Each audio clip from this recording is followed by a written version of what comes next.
from an outsider's perspective, they're like, oh, she must be a daddy's girl. She must, have this perfect life and relationship. And we were never poor or struggling, but it was like the underlying treatment that I got when I was a kid that totally affected how I see myself, how I show up in relationships, fear of speaking up for myself, fear of asking questions, even where in my early 20s, I got into all of these relationships that I just was afraid to ask direct questions. And so I'd be in a relationship for X amount of time and then be like, fuck, I should have asked that question in the beginning when I felt the need to, but I was too afraid to. And then now it's not too late, but it's like gotten to a point where I'm invested here, time and energy wise and emotion too. And so it was like hard to break that cycle. And I started going to therapy, and my obvious traumas mixed with that very subtle underlying trauma that was just normal for me. Then I really figured out like I was a traumatized child, and it's my responsibility to heal, and it's our responsibility to understand our role in the relationship. But then to also, if you still desire to have relationships with these people who have traumatized you, whether obviously or subtly, it's your responsibility to navigate, if you want to still have a relationship with that person, navigate how to communicate differently. Because 9 times out of 10, we are fully conditioned into our role in that relationship. And we just constantly go back there because that's what we're most comfortable with. And so we need to learn how to change the narrative, to reframe our emotional responses when we communicate with this individual. I mean, we could definitely go down a whole rabbit hole of communicating in, sometimes troublesome or challenging relationships. But yeah, going back to what we were talking about, traumas can be very obvious, or they can be very subtle, playing out over a long period of time. But we all have them in some capacity. When you break it down and you actually really start to look at trauma as just something significant that happened that I wasn't able to process in the moment, it really just opens it up at that point, right? Yeah. And so I guess here, I came up with like a mental analogy for me as far as like what it's like. And this is also why I don't feel like we ever truly heal all the way from it. We learn to walk with it. But when I was thinking about like that moment that I had on the show, it was like this, where it was like, dang, I thought I had all this cleared out, right? I didn't even know. And then what I realized is that, having a traumatic event that happens in your life is almost like breaking a glass on a tile floor. And it's like glass gets everywhere, and then you spend all your time cleaning it up. You try and get every single little piece. And then, maybe 6 months later, 12 months later, you're walking by a cabinet and you pull a piece of glass out of your foot. Yeah. And it's like, it doesn't matter how well you thought you had it cleaned up. Like there's always just that one little sliver here and there. And occasionally just going through life, we step on that. Right. And the thing is I think when it's not fully on us just to like have it all sorted out, because you're never going to have it all sorted out. Right. So it's also like a certain amount of, just like you were talking about, like, hey, if someone comes and tells you about their story and what they're going through, you got to actually make the decision for yourself. Is that something that you want to actually be a support system or a part of that journey with them? Because for me, I think about the times that I have opened up and I've told these kind of things to people, and it's like, wow, like, I can't believe that you've gone through that. Look at the man that you are and who you are today, right? I'm proud of you, right? But then I always go back to it. I'm like, well, I don't necessarily think that that's like the right response. Yes, but thank you, and I received that. But also part B, how has this shaped and changed your relationships and the way that you interact with people? Right? Like I always wonder that, like no one ever jumps into that portion of it with me. And I always kind of wonder, like, I feel like that's the most significant thing that I would want to understand, right? Because then, I've had situations where, people that tend to go through hard things or have a lot of hardship, you either rise to it or you don't, right? And, by virtue of the fact that I'm here and, starting companies and done those things, and, I've demonstrated that I've risen to it, which basically means that I'm the type of person I'm on all the time. And, if you do a lot of things on repeat, you look from the outside very good at those things, right? And so I think that there's a lot of times a perception when you get in the kind of periphery, or you have a little bit of interaction with me, where it's like, wow, you're really exceptional, really exceptional, really exceptional, really talented. And one of the things that I always try to make sure that I impress upon my relationships is that, it's actually a lot different if you're in a close relationship with me, right? Because if you are trying all the time at your top, at your best, yeah, at the things that I've done a lot and I'm really practiced at, I look really, really great at that. But the process of learning those things, like if you get close to me and you're in my sphere, you're actually going to see a lot of construction tape and, you know, work in progress. Like it looks really messy, you know, when you're actually close within my sphere. And I think those are the things that really, like, for me, are important to make sure they are understood in a relationship. Because sometimes we do see aspects of each other where it's like, I have this admiration, respect, appreciation for, you know, the talent and energy that you bring, but that talent and energy is not the same in all spheres of your life. Well, yeah, and I think it's one good to mention that no matter what, we always should have a little bit of construction going on, right? There always should be a little bit of construction tape, because even if we do the deep work on the obvious thing, there's something underlying that's going to come up to the surface that we're like, oh shit, I never even realized this. Now let's look at that. And it's just going to be this constant process of things coming up to the surface, or maybe a new event in your life that you now need to process and figure out that. But also, I found I work with a lot of high performers, and I'm grateful to work with a lot of high performers. But sometimes being a high performer is also a coping mechanism, where I am going to go pursue all of these awesome things and I'm going to be really successful because I have control over this. This is all on me. But then when it comes to the relationship department, they're like, well, what the fuck? Like, I'm not attracting people that are up to my standard of what I desire. So I'm constantly settling, or I'm attracting these really, you know, weird patterns with dating, or maybe I'm just not interested in dating. Like, I just want to keep it really superficial. And so there's lots of different dynamics that I've noticed working with so many high performers specifically, that I think is very interesting and intriguing for, you know, us to take a deeper look at. Is, are we masking things that we actually should be addressing by being such a high performer and staying so busy and being so successful, like reaching this level of prestige that kind of fills that self-worth void that we now are seeing very apparently in our intimate relationships? You know, I had the part of the reason I have the reaction that I did is I think like 4 or 5 years ago, I ended up getting connected with Lisa Nichols, one of the authors of The Secret.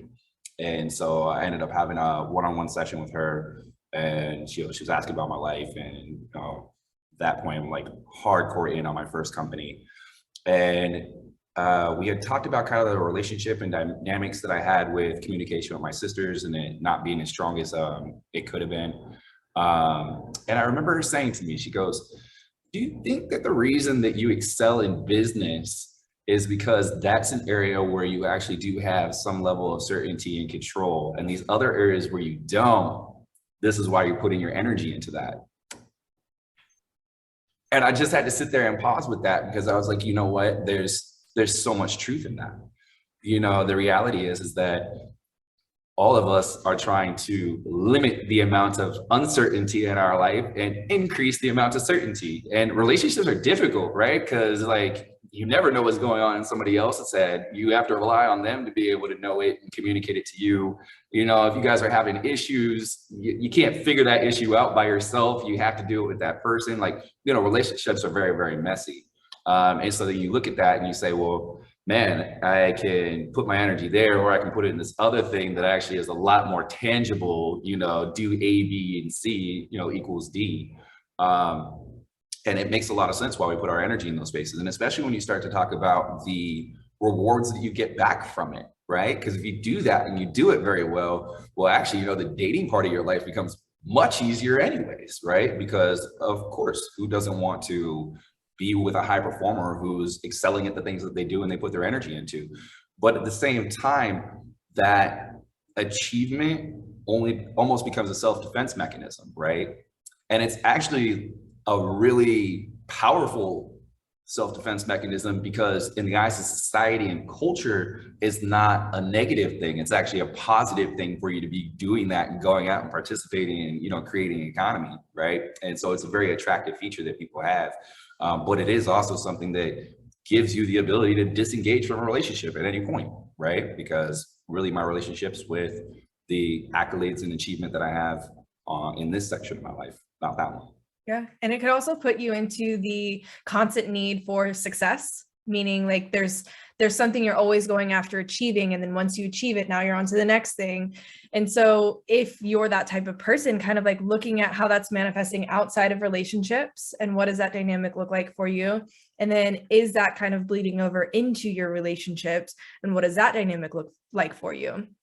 And then what can be hard, because, right, these are all really positive, or can be really positive qualities, where you are a high performer, you're disciplined, you're focused, you're motivated, you're successful, you're all of these really positive things. But does it become that coping mechanism where you're motivated in a positive way by some of the things that you're choosing to ignore, or maybe you don't even know to address, right?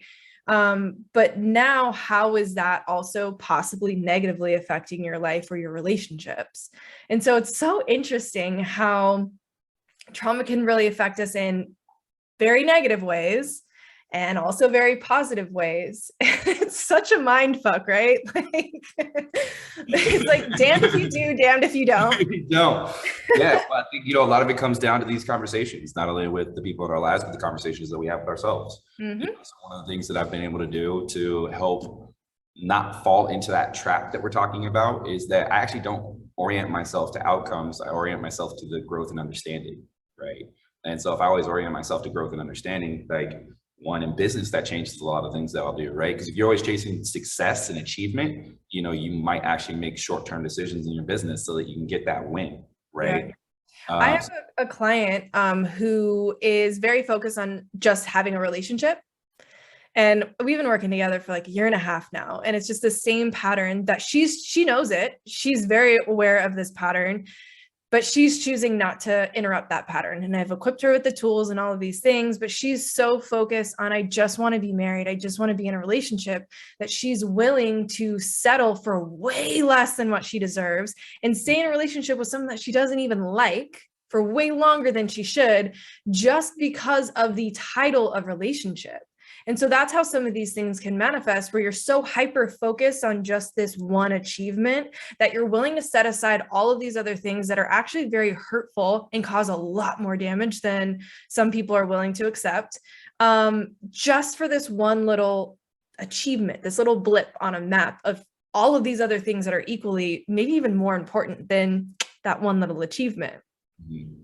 Sorry to interrupt, but like, you're 100% correct. I mean, I know this certainly with coaching, where what are your goals, and do you know the difference between your goals? Like, most people don't understand the difference between a means goal and an end goal. Where am I trying to get versus what vehicle am I going to use to get there, right? So, for instance, I want to be in a relationship. Well, like, a relationship is actually a means goal, right? It's a vehicle. It's not a destination. So the reality is what kind of energy do I want to have in my life? Okay, well, I need a relationship with another person to be able to have that type of energy, that type of habit and reaction and practice and expression, right? And so, okay, if that's the elements of what I want to have, then now we go out and we say, okay, who are the type of people that actually fill that role and do that? And when we think about it that way, I always have this debate on marriage, just because I'm not really that big on the institution of marriage. Like, the idea just seems a little interesting to me as far as involving the state in your relationship and everything else. It's a little weird. But I do this challenge with women, especially, when they're so caught on, I got to get married, right? And I'm always like, well, hey, if you found the perfect person, someone who made you feel amazing every day, like you are the most special person on earth, and you guys were literally rediscovering your love every single day, and this person felt like your person, what if for some reason, maybe culture or something else, or a bad experience or anything else like that, what if they didn't want to get married? Would you leave that person? And there's always this kind of like hesitation where it's like, hey, all right, well, like, let me remind you, like, let's say that you found a thing, an experience with another human being that maybe you've never experienced before. You've never felt this way before. And that person's not going to get married. Are you going to end that relationship? And I want to say most of the time, the answer has been no. The reality is that we don't care about those things when it's like real deep down. We care about how we feel in the moment when we are with and around the people that we care about. When it's right, it's right. And the titles and everything else, all of a sudden that stuff just starts to melt away, right?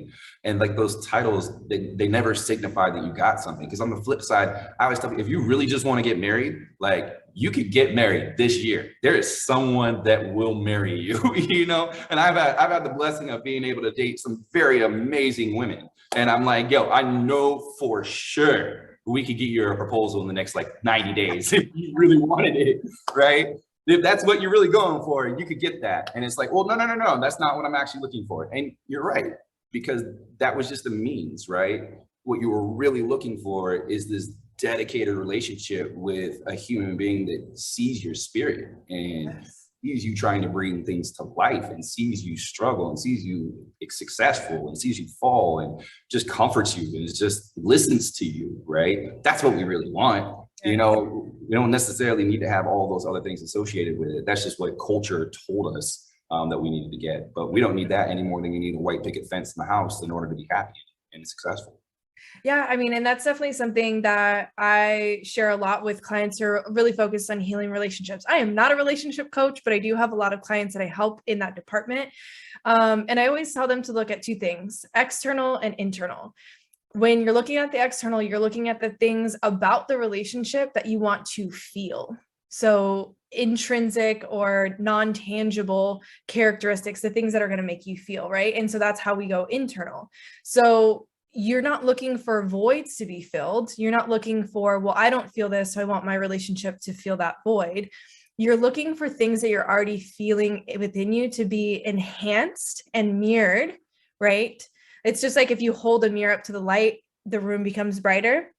It's the same type of thing that hopefully we're looking for in relationships, where you're looking for qualities and characteristics, intangibles about another human being that are mirroring the things about yourself that you already are fully in love with and just on fire about.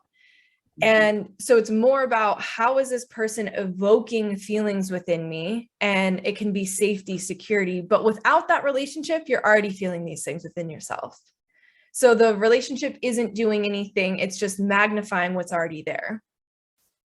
100%. I would actually love to anchor that with what you just said there about love, where I think that another broken concept that people have is that everybody is searching for love. And so one time, I think I was doing a meditation or something, but the words came to me and it was, child, you don't find love, you are love. Now go experience yourself being yourself. Mm-hmm. And it's funny, like I got that in my head. And then I started running around and telling people, I'd be like, yo, I'm in love. But I was like, with who? Who's this person? I'm like, no, you don't understand. Like I'm actually in the feeling and experience of love, right? And like, that's actually where you need to be. Once you're there, once you're in that feeling, right? Because that feeling only ever comes from us. We like put this thing in like it's an external environment thing. Like, oh, okay, she is me feeling love. And it's like, whoa, one, you should never place that responsibility on another individual. You should also never hand away your accountability like that to another individual. Because like what happens if something happens in that person's world and space and they can't be that person for you? They're gonna take your love away. Whoa, that's a very vulnerable situation to be in. And while we are talking about traumas and resolving those, no wonder you might want to keep those walls up if you have a potential fear or a past experience of someone taking love from you. Yeah. Like that's a very traumatic thing to go through. And so for me, what I find is that you got to come from a centered space. And I will actually always ask myself this before I even look at getting a relationship with a woman. I will say, wait, Jamie, are both of your feet on the ground right now? Mm-hmm. Like, don't set your balance up in a space where you might be leaning, right? Because now if all of a sudden you're leaning on somebody and then that person's not there, what happens? You're gonna fall over, right? And so I really try to make sure that in understanding these things with relationships and understanding myself, I try to make sure that I come from a balanced and centered space. Hey, Jamie, are both feet on the ground right now? All right, great. Now that both feet are on the ground right now, what is the energy that you want to bring to life? Hey, I enjoy this feeling of being in the process of an expression of love. Hey, great. Now, how do I want to share that and manifest that, right? I'm not even looking for a specific quality in somebody else. What it is that every relationship is like having a dance partner, right? And so what's our dance going to be like? And that's really what we're looking for, is that, hey, if I'm going to be in this an expression of love, who am I going to co-create this experience with, right? Who else am I going to empower to bring their energy and their thoughts and their imagination and their emotions into that journey with me? And when I look at it from that standpoint, it really makes relationships so much more exciting, right? It makes it so much more exciting because there's not as much of a risk of me ever losing anything, right? Like maybe this didn't manifest in a way that I thought it would. All right, great. Well, that's just that dance partner, right? Cool. It doesn't mean that I don't want to go out here and keep dancing. Like, all right, hey, let's learn from that and, move that into the next one. And those things start to become things that are more empowering, and really do help to kind of break that cycle of trauma and feeling held back from past relationships. Yeah. And even removing like the expectation of what you're expecting this person to be, or trying to fit them into a box of what you're exactly looking for. I think it's really beautiful to have that dance. I was recently dating somebody, great guy. We got along great, but the dance just didn't feel right. And it was there. We had a great time together. I always felt very grounded in my energy when I was around him. But there was just something missing. And I honestly don't even know what that something was, because he was just such a great person. But there was just something missing. And he felt the same way. Right. And so we sat down and had a conversation like, I really like you, but I don't know, like, just what are we doing? Like, what is this dance? Like, and we decided to be friends, and I have no expectation of what that looks like. I'm just kind of like open to what that next journey is. If we are even going to actually be friends, God only knows. But it's like removing the expectation and just being present within the dance and how you're feeling, and not expecting them to make you feel a certain way, just being present in how are you feeling with this. And the person could be a great person. They could have a lot of qualities that you're really interested in maybe learning more about, but maybe there's just a little something off. And it's like listening to yourself in that dynamic too, and being honest with yourself that you're, just because you would like to have a relationship and there's nothing particularly wrong with this relationship, that doesn't mean that's the relationship for you. And so kind of like going back in and listening to that inner voice, and it's always going to be this really soft, like, hey girl, so you might want to address this. Because what happens if we don't address it, then it becomes this situationship or even a relationship where you're feeling stuck in it and you're not fully satisfied, but there's not anything maybe wrong in the relationship. You're not fighting, you're not disagreeing, but it's just something's missing. It's interesting that I don't think people take into consideration is that, obviously if something's declining, then we know it's not good, right? So like if I'm in a relationship with somebody and it's like, we're fighting or things like that, right? That's clearly a decline. Neutral is also declining. And so like when I look at it, like the thing that makes me so excited, like when I learn to kind of approach relationships from like this standpoint of like, hey, be grounded in myself. And then now once I'm grounded in myself and once I'm in tune with the emotions that I want to express, my only job is to bring that to life, right? How many relationships do we have that get messed up because we have some kind of expectation of something that we wanted to get, and we have some narrative that we're trying to write for this future that this person has no idea what we're trying to project into the future, right? And so like all of a sudden now, instead of like being in the moment and enjoying it with somebody and co-creating that process, we're going through our checklist. Does this person have this, not have that, have this, not have that? Well, also like by virtue of the fact that you checked out of that moment to go through your stupid checklist, like you might have just missed the off ramp for the exit you're supposed to take together. Yeah, and you playing yourself. You really are at that point, right? Because at the end of the day, the only thing that's ever going to make a real relationship magic is when we are just in the presence with that person, right? If you are anywhere else, it's never going to be a good relationship. The best conversations that we ever have with each other are when time melts away and all of a sudden we've been talking for hours and it felt like 30 minutes. Yeah. You can't be in that space if you're going through some stupid checklist, right? And so when I think about it from that standpoint, it also changes the entire experience of a relationship, right? So, hey, if it's a Tuesday or a Saturday and I've just set that aside for us to have uninterrupted time together, I'm not going to bring any other thought. This is going to be my full-on focus right here. You're the only thing that exists to me. All right, what energy am I going to bring into that? Well, also, I'm basically just introducing you to me and my life. what are the best elements of my life that I can share with you, right? What are the adventures? What are the things that I really like? What are the things that bring me joy? What are the things that make me excited about the potential of tomorrow and, the infinite possibility of now? And like now all of a sudden it's like, I think of things more as like when I'm dating, it's almost like curating an experience, right? And that changes just the entire dynamic. There's no such thing as a bad relationship. Everything's just an opportunity to be able to express myself being the man that I want to be in this relationship, right? And how can I share that emotion with the people that are partnered with me in that journey?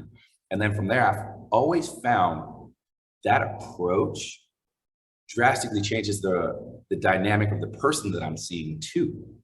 When I come into a situation, and it's like, I think for me, one of the things that I've heard from women that they have found the most attractive in dating me is that genuinely, when you're in my space and I give you my attention, you're the only thing that exists. I will not put my attention or energy anywhere else. Like I'm fully focused and present, like within that moment. That is actually something that I found. I've been single and dating for years now. And just going on dates and getting to know new people, that's actually one thing that I've heard as well, is it's really refreshing for you not to be on your phone this whole time. And I'm like, what? We're on a date. Like we are just two people sitting at a table trying to get to know each other. Why would I be on my phone? And they're like, you don't even realize how common it is for people to just be so, their attention honestly isn't even split. They're like 10% present and the other focus is really on the phone. If you feel like you need to pick up your phone or do all of these other things, even you might be in a physical space, but your conscious focus is somewhere completely different. And I think that's another key component in, the relationship dynamics, especially when you're getting to know somebody, is being present and spending quality time. Even if quality time is not your love language, that's one of the most important factors in actually getting to know people and connecting into how they make you feel and understanding that. Let's also just kill that understanding of the 5 love languages. Like everybody only has one. Everybody has all 5. It's just, what portion formula at a time do you want different ones, right? But I will say, to your point, when you decide that that's how you want to experience yourself being yourself in the relationship, if that's your decision and you're locked into that, you won't allow that from the person that you're in the space with. So if I'm with a woman and we're on a date and she's on her phone, I'll call that out. If I have to mention that more than 2 times, I'm going to stop the date. Why? Because it actually takes me out of the flow of being me and being locked into it. Why do I want to be so engaged and give you my full attention? Because you being fully engaged and giving me your full attention, is that exchange of energy is what's attractive. That's what feels great. When you kind of also too, like I always think about life as like the whole point and purpose of life, like this experience that we're having, is that we are literally sitting on the edge of creation. No one knows what's going to happen next. You and I taking the time out in this space, we are clearing space right now for us to be able to try to make influences on what we want to have happen next. And to like come into it with that kind of passion and full of life kind of feeling, you can very quickly see, is that something that's going to be reflected in the person that you're with? Are you the type of person that I can express that energy when I'm feeling that? And, adventure is like a huge, huge aspect of my life. And so like, if I'm trying to bring this, hey, let's go here, let's try this, let's sample that, right? But you're with somebody where that might be a resistance type of experience. The great thing about being authentic and transparent and vulnerable is that, while it can be scary, it does also remove a lot of blocks and barriers, because really quickly you can see who identifies and who resonates with those things and who doesn't. And unconditionally accept that too, I think is another aspect of it too, is unconditional acceptance of when people show you who they are, when people tell you who they are, believe them.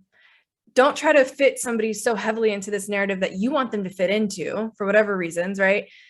Just let them be themselves. And when you come from that place of like unconditional loving yourself, you're really grounded within yourself, you're self-aware, you've got enough confidence and all of these other things, you can actually just fully accept somebody for who they are and then make the appropriate decision of whether you want to continue to spend time with this person or in what capacity you would like to have them in your life.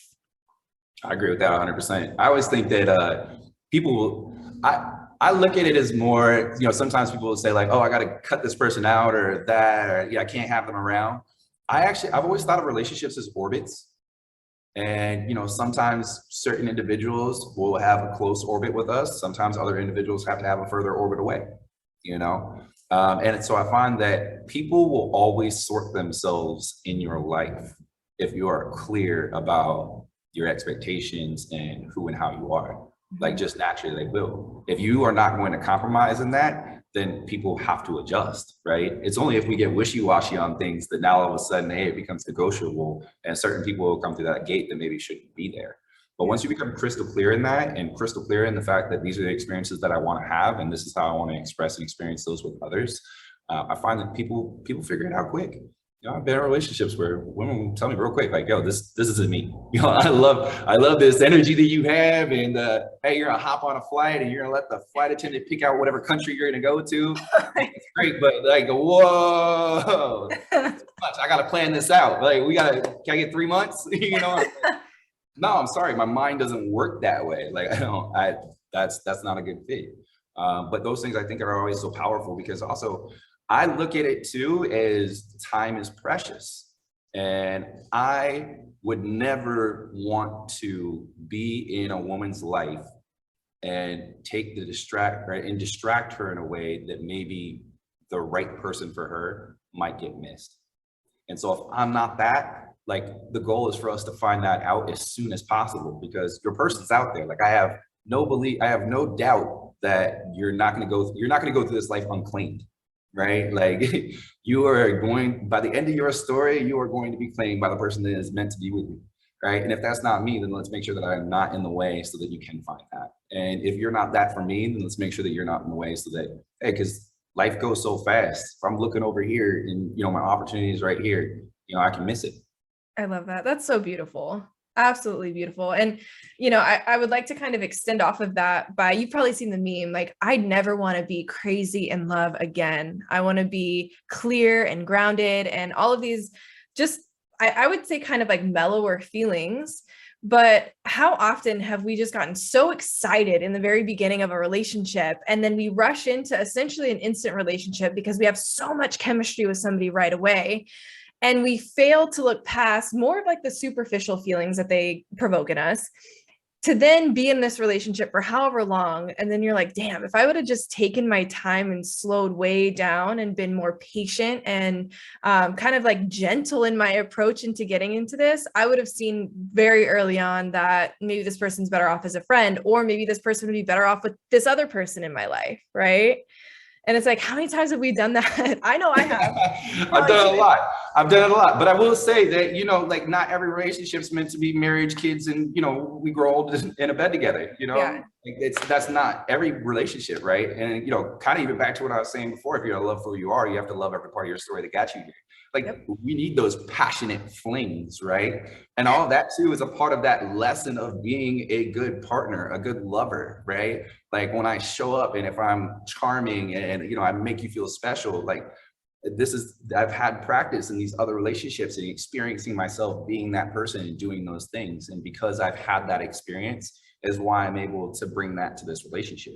So I mean, I look at all of them, at the end of the day, because the real truth of every single thing that we're saying here today is that everything in life is just about your relationship with yourself. Mm-hmm. Every relationship where we have somebody with another human being, whether that is a friend, whether that is a coworker, whether that is an intimate relationship, all that is the opportunity for me to experience the expression of my relationship with me and for you to reflect that back to me. And my relationship will never be any better with you or anybody else than it is with myself and my understanding of the relationship with myself. It's that empowers me to show up in all these other situations. And so I will always take every single one of those relationships that I've ever had, whether it ended in a result that I thought I wanted or not. I know that it taught me and showed me an aspect of myself and my interaction with that person that allowed for me to be better moving forward. Absolutely. And that's the important part. So then, kind of closing it up here, what would you tell our listeners, some practices or exercises that they could do to help them get to know themselves more deeply? I think there's so many things that we could do that could be incorporated in, but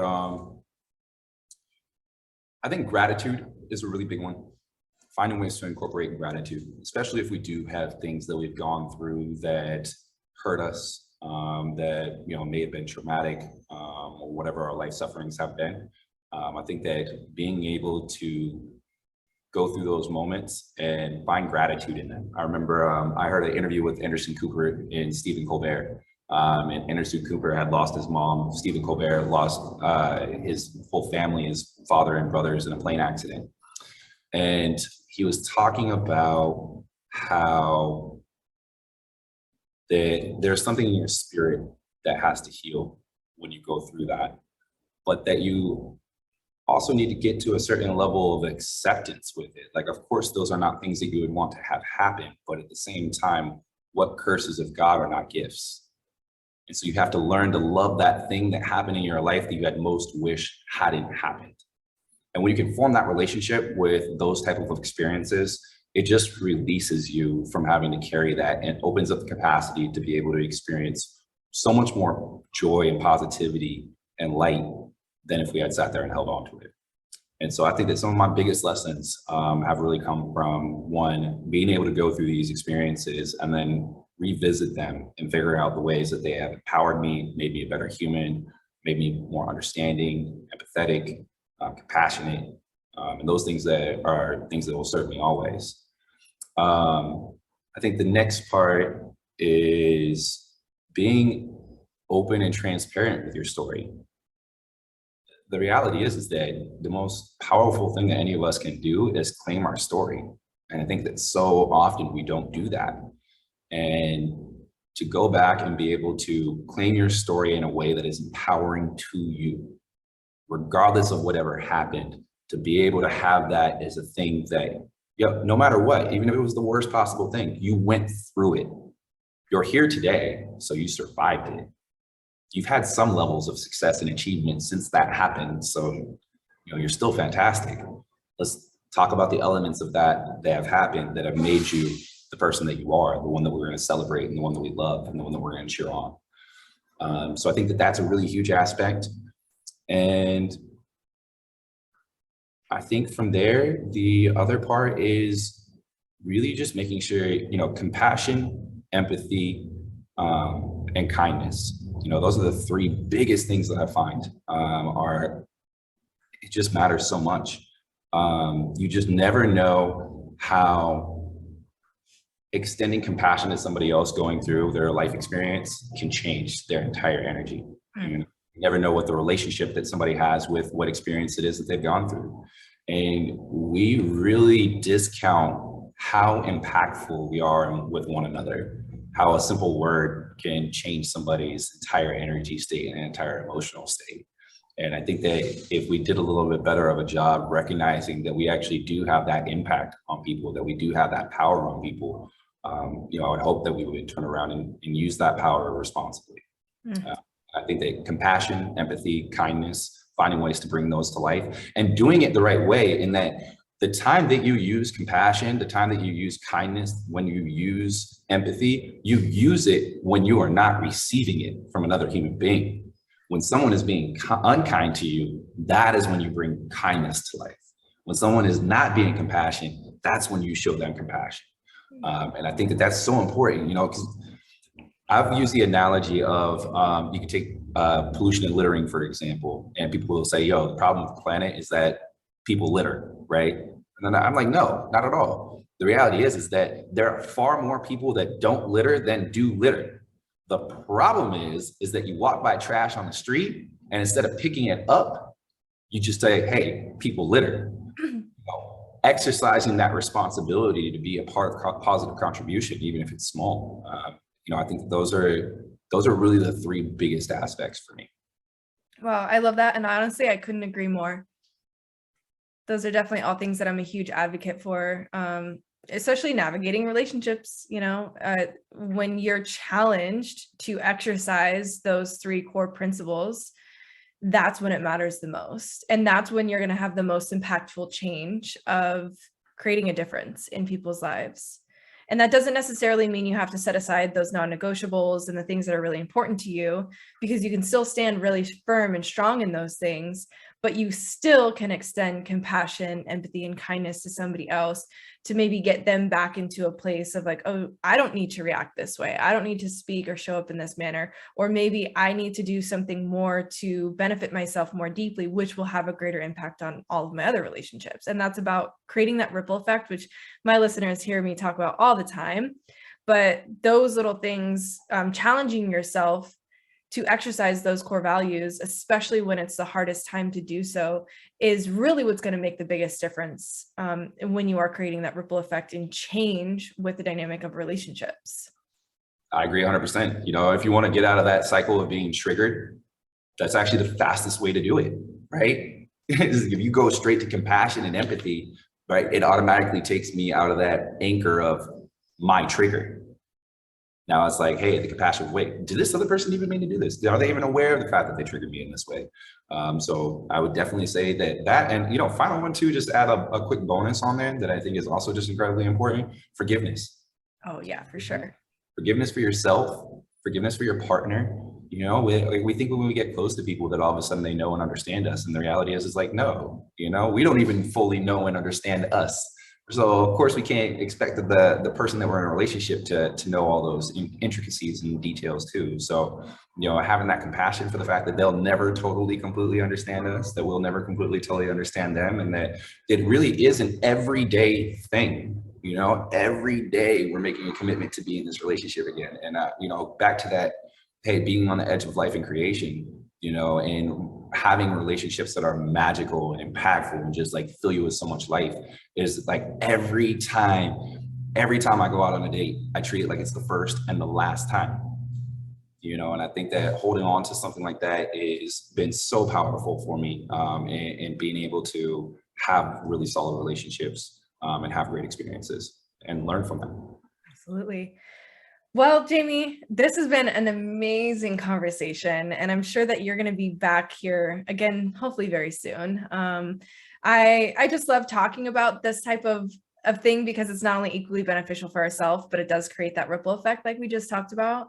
And so I'm hoping that our listeners took a lot away from this conversation, but where can our listeners find you online?